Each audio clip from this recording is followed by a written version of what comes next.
Sports betting has become almost impossible to avoid. Since the Supreme Court cleared the way for states to legalize sports betting in 2018, the industry has exploded. Americans legally wagered nearly $167 billion on sports in 2025.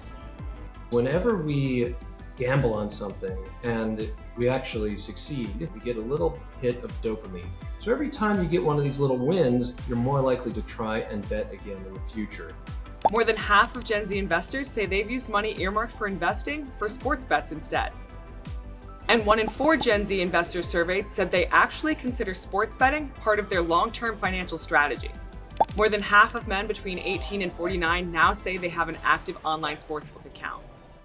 Increasingly, men are engaging in sports betting, and it is to their detriment.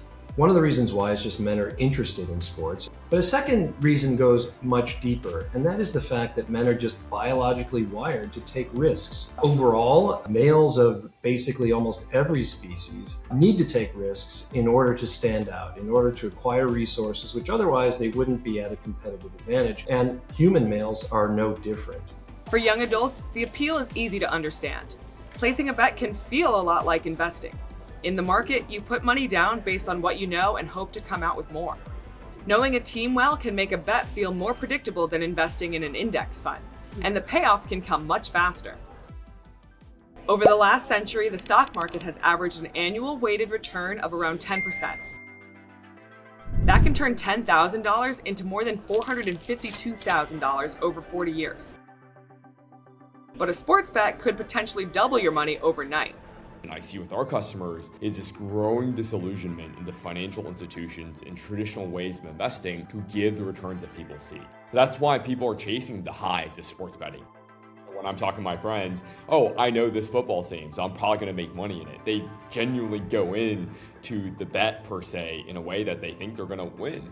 But we know from all the statistics that's usually not true. Experts say that sports betting can often create an illusion of control with bettors. Say you follow sports, you might be like a typical young guy. You're like, hey, I know a lot about basketball. I think I actually can do better than chance at actually rolling the dice and making a bet on this particular game. So there's this illusion that you know something and that you therefore have some control over the outcomes. Sports betting also generally produces a much lower expected return over time, often leading to a net loss. There are already signs that sports betting is impacting people's finances.